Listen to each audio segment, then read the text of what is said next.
I'm John Lockwood from Crafts2, and in this video tutorial I want to show you how to get started with the Kaleido Ink and the Kaleido Inkpad that you will need to use stamped images in your Kaleido all-in-one die cutting, foiling and multimedia machine.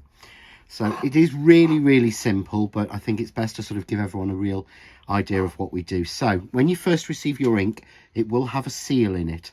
So what you need to do is just unscrew the lid carefully and check. You will either have a seal on top of the bottle or it may be inside of the cap.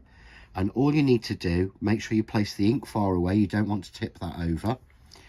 Just take something like a pokey tool, take it in and take your seal out and dispose of it. Wipe up any spillage, really simple, and then very carefully put your lid back on top. The liquid that's inside the ink is very liquid, like a standard ink, and so it must be now kept upright. It actually says it on the bottle. Remember to keep it upright as it will come out. So if we take our cap off, you'll see it's already been cut for you. There's already a hole in there for you. So we take the blank ink pad and I'm simply going to pour the ink onto the ink pad, and I'm just putting little lines down. So really simply little lines in one direction and again little lines in the other direction. And you may need to do this a couple of times just to get your ink pad nice and inked up. So if you take something like an ink blending tool or a piece of cut and dry foam, you can just make sure that your ink's onto everything. There we go. That's nicely covered, and we've got basically a base coat on there. Now what you'll find is the ink does dry quickly.